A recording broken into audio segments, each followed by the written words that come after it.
ഹരിശ്രീ ഗണപതയേ നമ. അവിഘ്നമസ്തു. ഓം നമോ ഭഗവതേ വാസുദേവായ. ശ്രീകൃഷ്ണ പരമാത്മനേ നമ. എല്ലാ ഭക്തമക്കൾക്കും എൻ്റെ വിനീതമായ പ്രണാമം. എല്ലാവർക്കും സമാധാനവും ശാന്തിയും ഭഗവത് കൃപയും ആയുരാരോഗ്യവും എല്ലാം ഉണ്ടാകണമെന്ന് പ്രാർത്ഥിക്കുന്നു. ലോകാ സമസ്ത സുഖിനോ ഭവന്തു. നമുക്ക് കൃഷ്ണസ്തുതി ചൊല്ലാം. കൃഷ്ണ മുകുന്ദ മുരാരേ, ജയ കൃഷ്ണ മുകുന്ദ മുരാരേ, ജയ കൃഷ്ണ മുകുന്ദ മുരാരേ. കരുണാസാഗര കമലാനായക, കരുണാസാഗര കമലാനായക, കനകാംബരധാരി ഗോപാല, കനകാംബരധാരി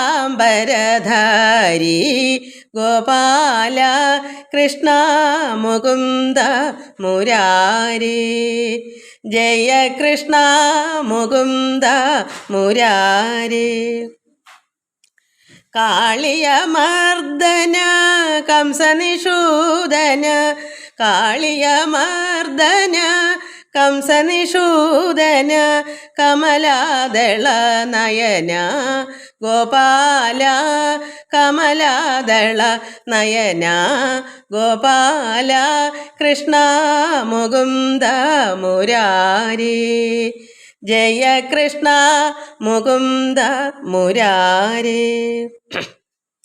കുടിലകുന്തളം കുവലയദള നീലം, മധുരമുരളീരവലോലം, കോടിമദനധാവണ്യം ഗോപീപുണ്യം ഭജാമി ഗോപാലം. ഗോപീജനമന മോഹന വ്യാപക, ഗോപീജനമന മോഹന വ്യാപക, കുവലയദള നീല ഗോപാല, കുവലയദള നീല ഗോപാല, ഗോപീജനമന മോഹന വ്യാപക, കുവലയദള നീല ഗോപാല, കുവലയദള നീല ഗോപാല, കൃഷ്ണ മുകുന്ദ മുരാരേ, ജയ കൃഷ്ണ മുകുന്ദ മുരാരേ.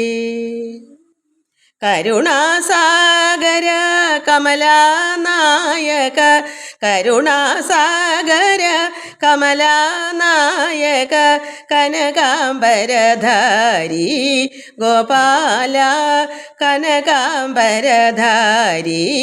ഗോപാല, കൃഷ്ണ മുകുന്ദ മുരാരേ, ജയ കൃഷ്ണ മുകുന്ദ മുരാരേ.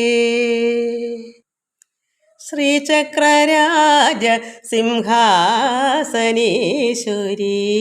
ശ്രീലളിതാംബികേ ഭുവനേശ്വരി, ശ്രീചക്രരാജ സിംഹാസനേശ്വരി,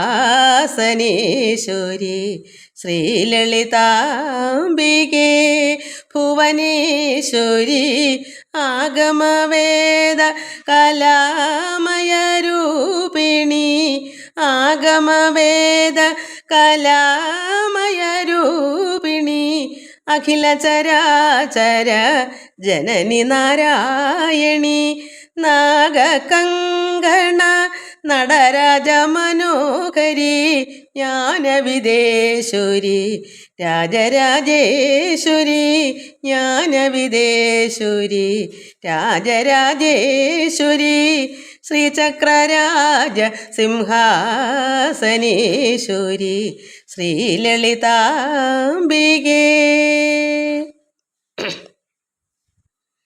പലവിധമായി ഉന്നെ ആടവും പാടവും, പലവിധമായി ഉന്നെ ആടവും പാടവും, പാടിക്കൊണ്ടാടുവൻപാർ പദമ സൂടവും ഉലകം മുഴുതുവെന തകമുറ കാണവും ഒരു നിലൈ തരുവായ് കാഞ്ചി കാമേശ്വരി ഒരു നിലൈ തരുവായ് കാഞ്ചി കാമേശ്വരി ശ്രീചക്രരാജ സിംഹാസനേശ്വരി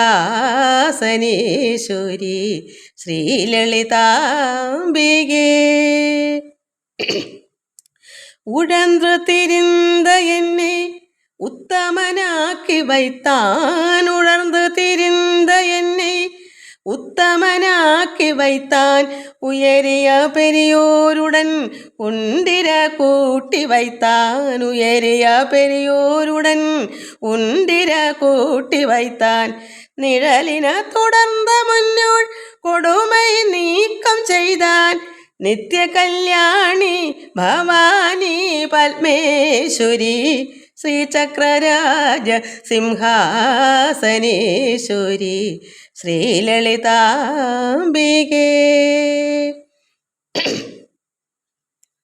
തുമ്പപ്പുടത്തിലിട്ട് തൂയവനാക്കി വൈത്തായ് തുമ്പപ്പുടത്തിലിട്ട് தூயவனாக்கி வைத்தான் தொடர்ந்த முன்மாயை நீக்கி பிறந்த பயனை தந்தாய் தொடர்ந்த முன்மாயை நீக்கி பிறந்த பயனை தந்தாய் அன்பை புகழ்த்தி உந்தன் ஆடலை காண செய்தாய் அன்பை புகழ்த்தி உந்தன் ஆடலை காண செய்தாய் அடிக்கலம் நீயே அம்மா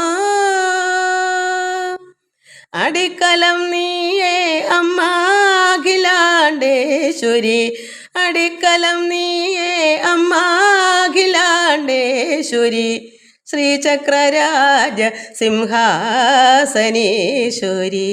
ശ്രീലളിതാംബികേ ഭുവനേശ്വരി ശ്രീചക്രരാജ സിംഹാസനേശ്വരി ശ്രീലളിതാംബികേ ഭുവനേശ്വരി ആഗമവേദ കലാമയരൂപിണി ആഗമവേദ കലാമയരൂപിണി അഖില ചരാചര ജനനി നാരായണി നാഗകങ്കണ നടരാജ മനോഹരി ജ്ഞാനവിദേശ്വരി രാജരാജേശ്വരി ജ്ഞാനവിദേശ്വരി രാജരാജേശ്വരി ശ്രീചക്രരാജ സിംഹാസനേശ്വരി ശ്രീലളിതാംബികേ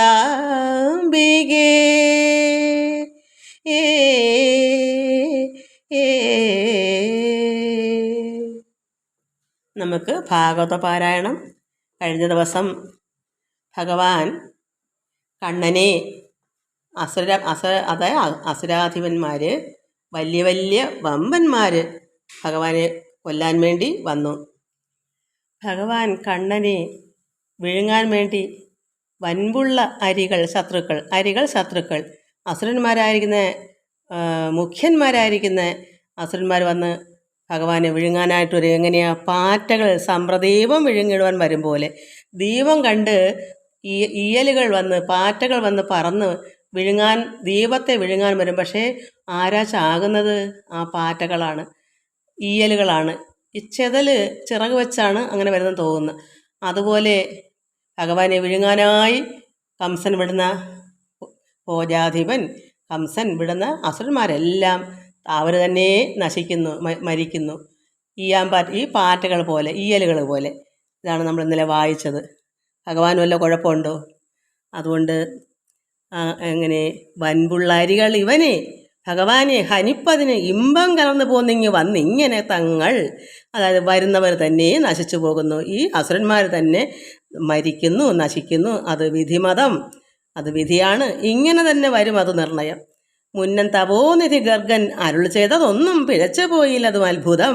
ഭഗവാൻ കൃഷ്ണന് നാമകരണം ചെയ്യാൻ വന്നപ്പോൾ, ശ്രീകൃഷ്ണൻ എന്നുള്ള പേരിട്ടപ്പോൾ അത്ഭുതമാണ്. ഈ കുഞ്ഞ് നാരായണന് സമനാണ്.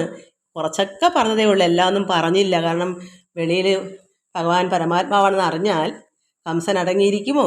അതുകൊണ്ട് കുഞ്ഞല്ലേ, അതുകൊണ്ട് ഒന്ന് വളരുന്നവരെ ആരെ അറിയിക്കാതെ രഹസ്യമായിട്ട് വെക്കണ്ടേ? അതുകൊണ്ട് ഈ കുഞ്ഞ് അത്ഭുത ബാലനാണ്. പേരുകൾ, ഒരുപാട് പേരുകൾ ഇവന് വീണ്ടും വരും.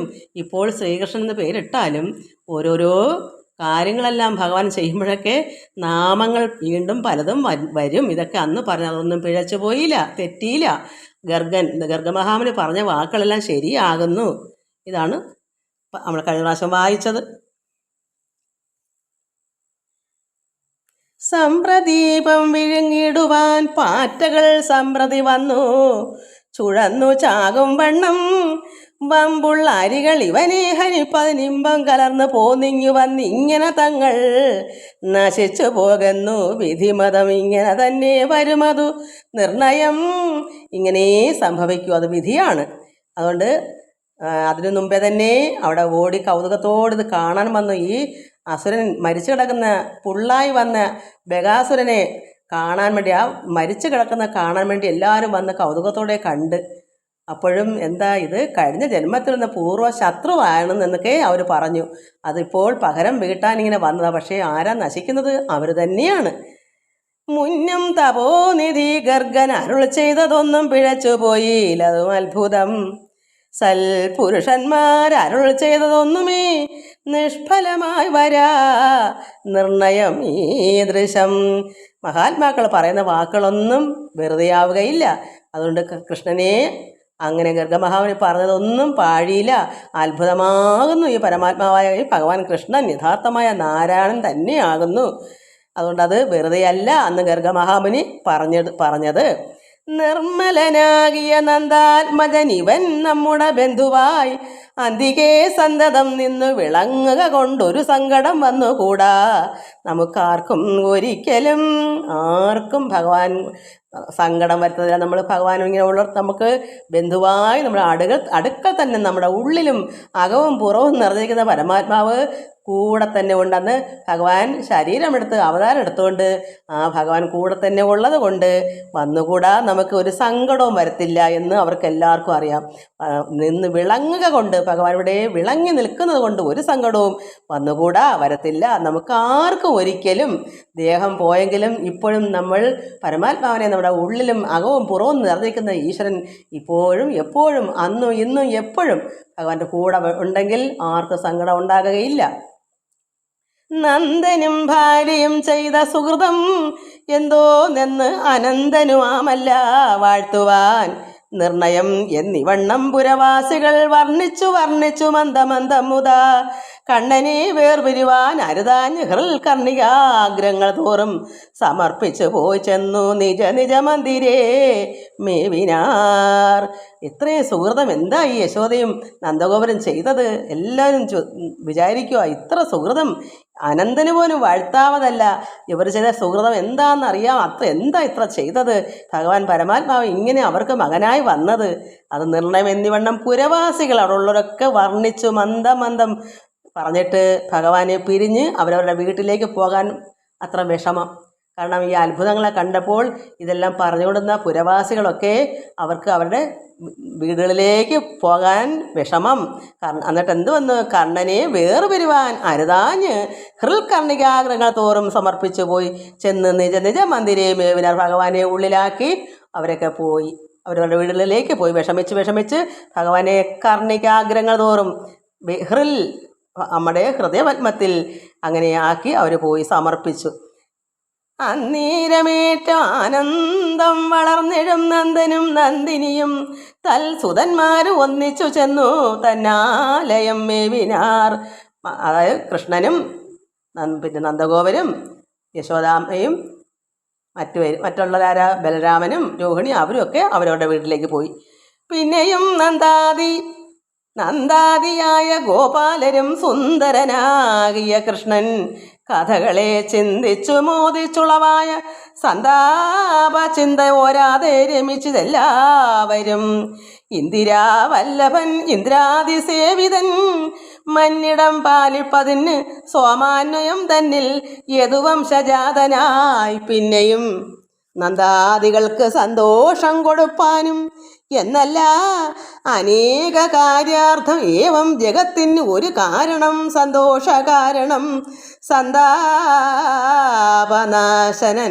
ആനന്ദ സന്താനം അന്തരാ സേവിതൻ അന്തകനാശനൻ ചിന്താഫലപ്രദൻ സന്തതിയായി നന്ദനന്തികെ നിൽക്കയാലാ വ്രജത്തിങ്കൽ അന്നുണ്ടായ സന്തോഷതുല്യം പറയുവാനുണ്ട് വൈഷമ്യമെന്നാൽ അരുതേതുമേ.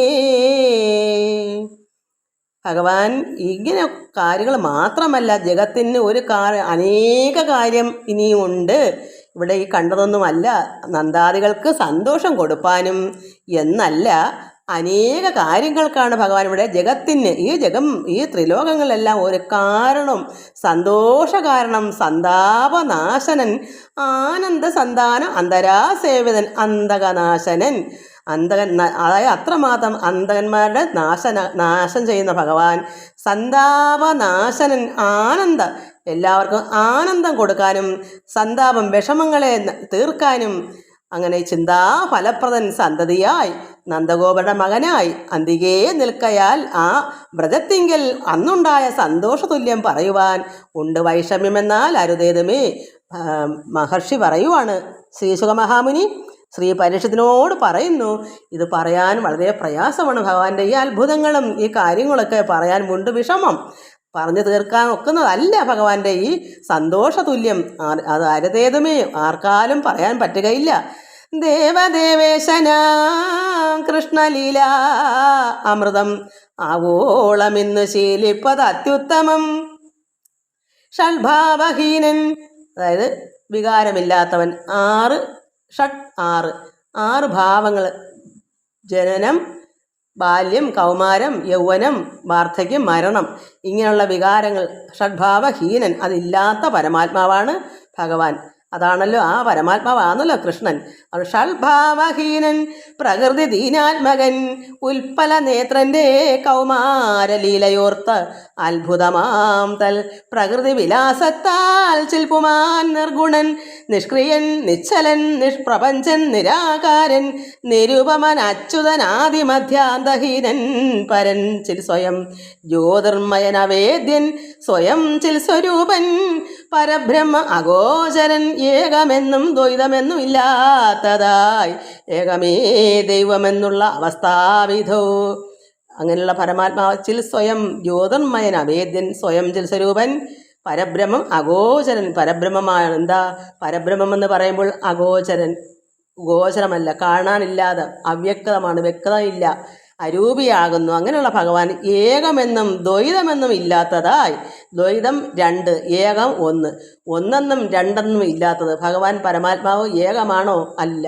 എന്നാൽ രണ്ടുണ്ടോ? ഇല്ല. രണ്ടെന്നും പറയാൻ പറ്റില്ല, ഒന്നെന്നും പറയാൻ പറ്റത്തില്ല. ഒന്നെന്ന് പറയുമ്പോൾ രണ്ടായി കണ്ടു. ആരാ? ബ്രഹ്മ വിഷ്ണു മഹേശ്വരനൊക്കെ ആ ഒന്നായ പരമാത്മാവാണല്ലോ. അപ്പോൾ നമുക്ക് ഒന്നെന്ന് പറയാൻ പറ്റുമോ? ഇവിടെ ഒന്നിലധികം പ്രപഞ്ചത്തിൽ ഈ ലോകത്തിൽ ഉണ്ട്. അപ്പോൾ ഒന്നാണോ? അല്ല. എന്നാൽ രണ്ടാണോ? അല്ല. ഒന്നുമല്ല രണ്ടുമല്ല. അതുകൊണ്ട് ഏകമെന്നും ദ്വൈതമെന്നും ഇല്ലാത്തതായി. അതായത് ഭഗവാൻ പരമാത്മാവ് തന്നെയാണ് ബ്രഹ്മ വിഷ്ണു മഹേശ്വരൻ. അപ്പോൾ അവിടെ മൂന്നവസ്ഥ വന്നു, അതുകൊണ്ടാണ് അങ്ങനെ. പിന്നെ അത് മാത്രമാണോ? എൻ്റെ അറിവിൽ ഞാൻ നോക്കുമ്പോൾ പരബ്രഹ്മം എന്ന് പറയുന്ന രണ്ടവസ്ഥ ചേർന്നതാണ്, ആണും പെണ്ണൂടെ ചേർന്നത്. പിതാവും മാതാവും കൂടെ, പരാശക്തിയായിരിക്കുന്ന മാതാവും മഹാമായ, അത് തന്നെ ഭഗവാന്റെ തന്നെ മായ.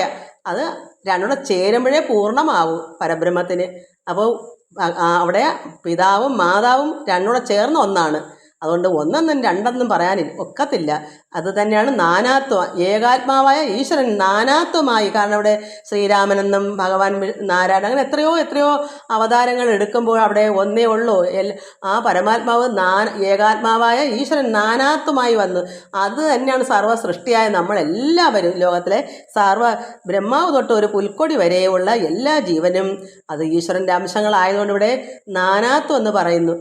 അപ്പം ഏകാത്മാവിന് നാനാത്വമുണ്ട്. ഈശ്വരൻ ഏകനാണ്, എന്നാൽ ഇതെല്ലാം അങ്ങയുടെ ആ പരമാത്മാവിൻ്റെ അംശരൂപികളാണ്.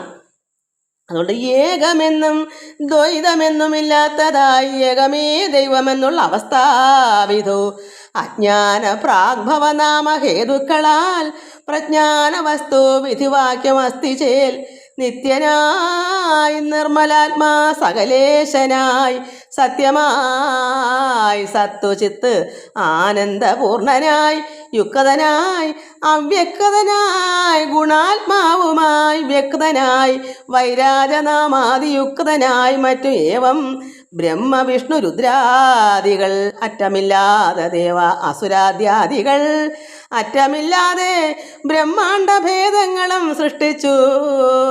അപ്പോൾ ബ്രഹ്മാണ്ട ഭേദങ്ങളെല്ലാം സൃഷ്ടിച്ചപ്പം പരമാത്മാവ് ഏകനാണെങ്കിൽ നമ്മൾ എങ്ങനെ ഏകനാണെന്ന് പറയും?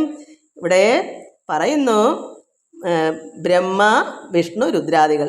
രുദ്രൻ പരമശിവൻ, വിഷ്ണു മഹാവിഷ്ണു, ബ്രഹ്മ. അപ്പം വ്യക്തനായി വൈരാജനാമാദി യുക്തനായി മറ്റും ഏവം ബ്രഹ്മ വിഷ്ണു രുദ്രാദികൾ അവർ മൂന്നെന്ന് പറയുന്നതെല്ലാം ഒന്ന് തന്നെ. അപ്പോൾ ഇവിടെ മൂന്ന് അവസ്ഥ വന്നു പരമാത്മാവിന്. അങ്ങനെ നോക്കുമ്പോൾ ബ്രഹ്മ വിഷ്ണു രുദ്രാദികൾ അറ്റമില്ലാതെ ഒരു കണക്കില്ലാതെ ദേവ അസുരാദ്യാദികൾ, ദേവന്മാരും അസുരന്മാരും എല്ലാം, അത് തൊട്ട് ബാക്കി ആദികൾ. അപ്പോൾ ദേവനും അസുരനും മറ്റാരൊക്കെ ഉണ്ടവരെല്ലാവരും അറ്റമില്ലാതെ ബ്രഹ്മാണ്ട ഭേദങ്ങളും സൃഷ്ടിച്ചു. അപ്പോൾ ഇതെല്ലാം ആ പരമാത്മാവിൻ്റെ അംശങ്ങളാണ്. അപ്പോൾ അവിടെ ഏകനെന്ന് പറയാൻ പറ്റൂ? ഇതെല്ലാം കൂടെ ചേരുമ്പോഴല്ലേ അതൊന്നാവുന്നത്. അപ്പോൾ അവിടെ ഒന്നെന്നും രണ്ടെന്നും പറ്റത്തില്ല. ഏകമെന്നും ദ്വൈതമെന്നും അല്ലാത്തതായി. അതാണ് ഇങ്ങനെ പറയാം. അതുകൊണ്ട് അറ്റമില്ലാതെ ബ്രഹ്മാണ്ട ഭേദങ്ങളും സൃഷ്ടിച്ചു കാത്തഴിക്കുന്ന പരബ്രഹ്മ വസ്തു സ്വമായയാ പാർക്കിലേതുമേ. പരബ്രഹ്മ വസ്തുവിൻ്റെ ആ ഭഗവാന്റെ തന്നെ മായയാ മനസ്സിലാക്കുക. പാർക്കിലേതുമേ സത്യമല്ലാതവ സത്യമാക്കി ചമച്ച് അത്ഭുതമതിൽ മഗ്നമാകുന്നതും ഈ ലോകത്ത് ഇതൊക്കെ പാർക്കിൽ ഭഗവാന്റെ സ്വമായയ പരബ്രഹ്മ വസ്തു സ്വമായയാ പാർക്കിലില്ലേതുമേ സത്യമല്ലാതവ സത്യമാക്കി ചമച്ച് അത്യത്ഭുതം അതിൽ മഗ്നമാകുന്നത്. ഇവിടെ ഭഗവാൻ പരമാത്മാവിൻ്റെ അംശമാണ്. ഭഗവാന്റെ തന്നെ സ്വമായയ പരമാത്മാവിൻ്റെ മായയാൽ ഇവിടെ എന്തുവന്ന് സത്യമല്ലാത്ത കുറേ സൃഷ്ടികൾ. ഇതൊന്നും സത്യമല്ല താനും. ഇതെല്ലാം നശിക്കുന്നതുകൊണ്ടാണ്, എന്നുവെച്ചാൽ ഇല്ലാതെ പോകുന്നതാണ്. ഇന്ന് നമ്മൾ വരും, നാളെയോ എപ്പോഴെങ്കിലും അത് അങ്ങ് മാറിപ്പോകുന്നു. അപ്പോൾ അതൊന്നും സത്യമല്ല. അങ്ങനെയുള്ളവ സത്യമാക്കി ചമച്ച് എങ്ങനെയാ ഇതൊക്കെയാണ് സത്യമെന്ന് അല്പജ്ഞാനികൾ, കാരണം അറിവില്ലാത്തവരിങ്ങനെ അതിനെയാണ് ഈ ലോകത്തിൽ കാണുന്നതൊക്കെയാണ് സത്യമെന്ന് കരുതി കഴിയുന്നു. അതുകൊണ്ട് അതിനെ അങ്ങനെ ആക്കി വച്ചു. അത്യത്ഭുതം, അങ്ങനെയുള്ള അത്യത്ഭുതം അതിൽ മഗ്നമാകുന്നത് ഈ ലോകത്തിലാണ്. ചിന്തിച്ച് ഇതൊക്കെ സത്യമാണെന്ന് പറയാൻ അതിലങ്ങ് നിർവൃതി കൊള്ളും. ഇതൊക്കെയാണ് ഈ കാണായതൊക്കെയാണ് സത്യം എന്ന് അറിവില്ലായ്മ കൊണ്ട് അങ്ങനെ മനസ്സിൽ കണ്ടിരിക്കും. അതുകൊണ്ട് സത്യമല്ലാതവ സത്യമാക്കി ചമച്ച് അത്യത്ഭുതം അതിൽ മഗ്നമാകുന്നതും സത്യമാകും പരമാർത്ഥം തെളിഞ്ഞിട്ട് മുക്തി സിദ്ധിപ്പതിനിത്തം വിലാസങ്ങൾ അദ്വയൻ താനിക ചെയ്യുന്നതോർത്ത് എന്നിട്ട് അദ്വയഭാവേന. അപ്പോൾ ഭഗവാൻ എന്ത് ചെയ്തു? ഈ കാണാതൊക്കെ സത്യമല്ല, മുക്തി സിദ്ധിപ്പാൻ എന്ത് വേണം? ഭഗവാന്റെ ഓരോരോ ലീലാവിലാസങ്ങൾ എടുത്തുകൊണ്ട് ഇവിടെ എല്ലാവർക്കും പാഠങ്ങൾ കൊടുത്തു. ഗോപസ്ത്രീകൾക്ക് മനസ്സിലാക്കി കൊടുത്ത് പരമയോഗികൾക്ക് മാത്രം അനുഭവിക്കാൻ ഒക്കുന്ന ആനന്ദ നിർവൃതി, ബ്രഹ്മാനന്ദാനുഭൂതി അവർക്ക് കൊടുത്തു. അതുപോലെ പരമയോഗികൾക്കെല്ലാം മനസ്സിലാകുന്ന രീതിയിൽ എല്ലാവരെയും വേണ്ടുന്നവർക്ക് ഉപദേശങ്ങൾ കൊടുത്തു ഭഗവാൻ. എന്തിനാ?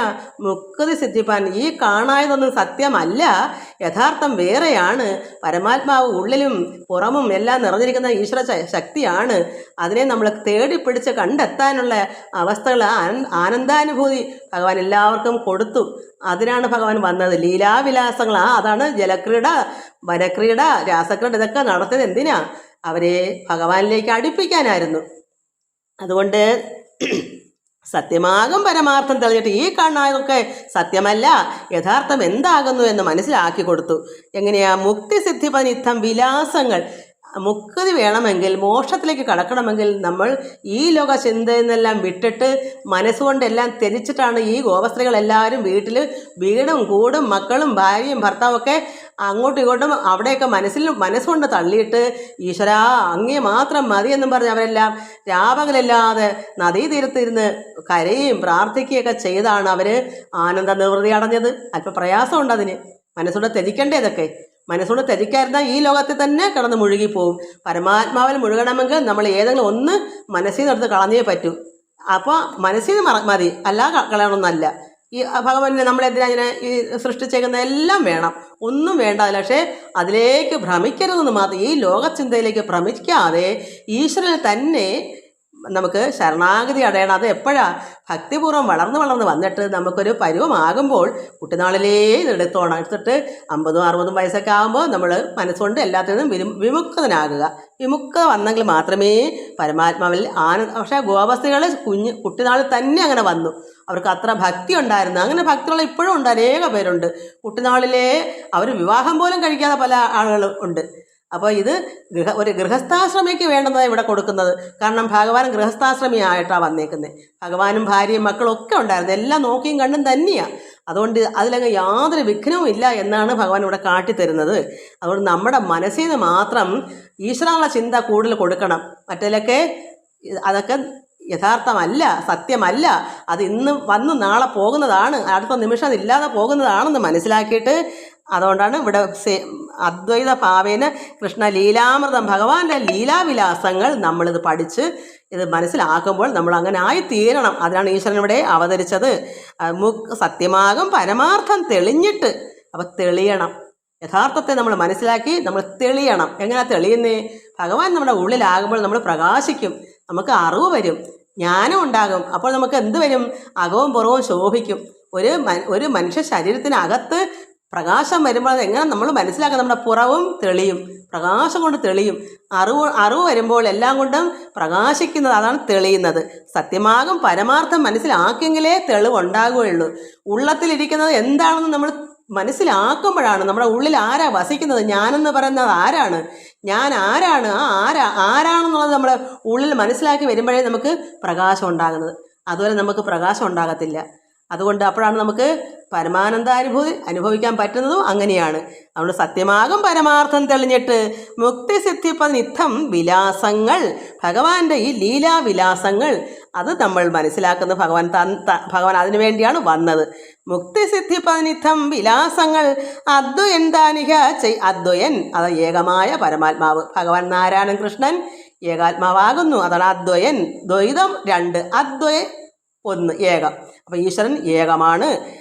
അതായത് കൃഷ്ണൻ വേറെ പരമാത്മാവ് വേറെ അങ്ങനല്ല. ആ പരമാത്മാവാണ് ഈ കൃഷ്ണൻ എന്ന് അതാണ് അദ്വയൻ. ഈശ്വരൻ ഏകനാണ്, അതാണ് കൃഷ്ണൻ. അദ്വയൻ താനിക ചെയ്യുന്നതെന്ന് ഓർത്തിട്ട് അദ്വയ ഭാവേന കൃഷ്ണലീല അമൃതം. അപ്പോൾ എന്ത് വേണം? ഭഗവാൻ അദ്വയനായിരിക്കുന്ന ഈശ്വരൻ കണ്ണൻ ഇതൊക്കെ നമുക്ക് വേണ്ടി ചെയ്യുന്നു മുക്തി സിദ്ധിപ്പാൻ. ഈ ഗോപസ്ത്രീകൾക്ക് എന്തൊക്കെയാണ് കൊടുത്തത്? ആനന്ദത്തിൽ ആറാടാൻ. അതൊക്കെ നമ്മളും മനസ്സിലാക്കി നമ്മളും അത് ശീലിക്കണം. ഇത് വായിക്കുമ്പോൾ ഭഗവാനെ തന്നെ അതിൻ്റെ കഥകളെല്ലാം ഇതിലുണ്ട്. അത് കേൾക്കുമ്പോൾ നമ്മളും അങ്ങനെ ആയിത്തീരുമ്പോൾ നമുക്കും മോക്ഷത്തിലേക്ക് കടക്കാം. അദ്വയഭാവവും കിട്ടും, ഏകഭാവം. കാരണം കാണായത് മൊത്തവും പരമാത്മാവല്ലാതെ ഞാനല്ലാതെ മറ്റൊന്നും ഇവിടെ ഇല്ല.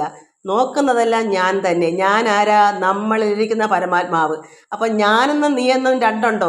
ഞാനും നീയും ഒന്നാണ്, അത് നീയാകുന്നു തത്വമസി. അപ്പോൾ ഇവിടെ വേറെ രണ്ടുണ്ടോ? സർവ്വതും കാണാതെ മൊത്തം ഒരു ഇലയായാലും ചെടിയായാലും വൃക്ഷമായാലും മൃഗമായാലും പക്ഷിയായാലും മനുഷ്യനായാലും എന്ത് കണ്ടാലും അത് പരമാത്മാവിൻ്റെ അംശങ്ങൾ തന്നെയാണ്, വേറൊന്നല്ല. അപ്പോൾ ഞാനെന്ന് കാണുന്നതെല്ലാം ഞാൻ തന്നെയാണ്, വേറെ ഞാനല്ലാതെ മറ്റൊന്നും ഈ ലോകത്ത് കാണുവാനില്ല എന്ന് നമ്മൾ പഠിച്ചെടുക്കുന്നത് എങ്ങനെയാണ്? ഇത് മനസ്സിലാക്കുമ്പോഴാണ്. അങ്ങനെ വരുമ്പോൾ അദ്വയഭാവം നമുക്കും ഉണ്ടാവും. നമ്മൾ കാണാതെല്ലാം, ഒരു കുട്ടിയെ കണ്ടാലും ഒരു പശുവിനെ കണ്ടാലും ഒരു കാക്കയെ കണ്ടാലും അതും ഇതും എല്ലാം ഞാൻ തന്നെ എന്ന് നമുക്ക് ഉള്ളിലൊരു ബോധം അറിവുണ്ടാകും. അപ്പോൾ നമ്മൾ ആനന്ദിക്കും, ഞാനാണല്ലോ ഇതെല്ലാം എന്ന് നമ്മൾ തന്നെ ആനന്ദത്തിൽ ആറാടും. അതുകൊണ്ട് അദ്വയഭാവേന കൃഷ്ണ ലീലാ അമൃതം, ഭഗവാന്റെ ഈ ലീലാവിലാസങ്ങൾ അമൃതമാണ്. ആ അമൃതം സേവിച്ചു കൊള്ളുക. ഭഗവാന്റെ ഈ അമൃതം, ഈ ഭാഗവതം ഭഗവാനാണ്, പരമാത്മാവാണ്. ഭഗവാൻ അക്ഷരം ഈശ്വരനാണ്, വചനം ഈശ്വരനാണ്. ഈ വചനങ്ങൾ, ഈ ഭാഗവതം നമ്മൾ കെട്ടിപ്പിടിച്ച് ഭഗവാനാണല്ലോ എന്ന് കരുതി നമ്മൾ ഇതെല്ലാം പഠിക്കുമ്പോൾ നമ്മൾ ആയിത്തീരും, ഈശ്വരനായി തന്നെ മാറും നമ്മളെല്ലാവരും. അതൊരു അറിവില്ലായ്മ കൊണ്ട് നമ്മൾ അറിയുന്നില്ല. നമ്മുടെ ഉള്ളിലുണ്ട്, പക്ഷെ നമ്മൾ അറിയുന്നില്ല.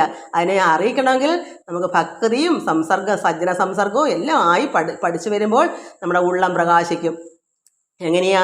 ഒരു പിച്ചള, ഒരു ഓട്ട് വിളക്ക് ക്ലാവ് പിടിച്ചിരിക്കുന്നത് പോലെ ഇരിക്കുക നമ്മുടെ ഹൃദയത്തിലിരിക്കുന്ന ആ ശക്തി ചൈതന്യം. ആ ഓട്ട് വിളക്ക് തേച്ച് മിനുക്കി വരുന്നത് എങ്ങനെയാ?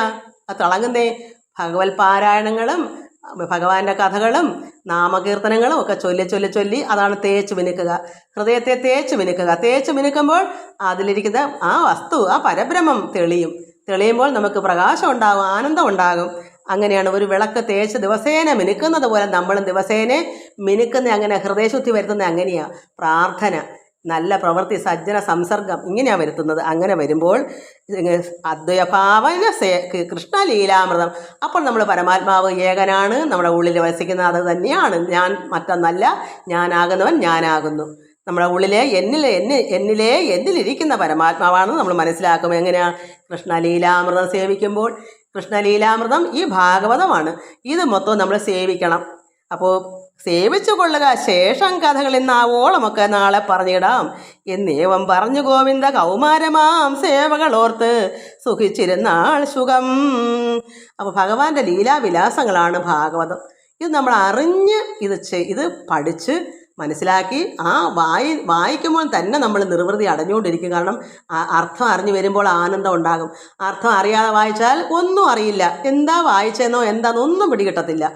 അറിഞ്ഞ് വായിച്ചാൽ മാത്രമേ നമുക്ക് നന്നായി ആനന്ദിച്ച് ബ്രഹ്മാനന്ദാനുഭൂതി. കാരണം ഈ ഗോപസ്ത്രീകൾ എന്തനുഭവിച്ച് അത് നമുക്ക് അനുഭവിക്കാൻ പറ്റും. നമ്മുടെ ഉള്ളിൽ പരമാത്മാവ് വസിക്കുന്നു നമുക്ക് തന്നെ ബോധ്യമാകും. അപ്പോൾ ഞാനെന്നുള്ള വസ്തു പരമാത്മാവാണ്. ഈ ദേഹത്തിനുള്ളിൽ ഗാത്രമാകുന്ന നമ്മുടെ ക്ഷേത്രത്തിൽ ആ ഈശ്വരൻ തന്നെയാകുന്നു. കാരണം അവിടെ പ്രകാശിക്കുന്നത് എങ്ങനെയാ? തേച്ച് മിനുക്കണം. നന്നായി ഒരു ഓട്ടുവിളക്ക് ക്ലാവ് പിടിച്ച് കിടക്കുക നമ്മുടെ ഹൃദയത്തിൽ. അപ്പോൾ അവിടെ വിളക്ക് പ്രകാശിക്കത്തില്ല. അതിന് തിളക്കണമെങ്കിൽ നാമസങ്കീർത്തനങ്ങൾ, ഭഗവാനെ സ്തുതിക്കുക, ഭഗവാന്റെ നല്ല നല്ല നന്മകൾ, ഒരു നീതിമാനായി പ്രവർത്തിക്കുക, സജ്ജന സംസർഗം നന്നായി നമ്മൾ മനസ്സിലാക്കണം.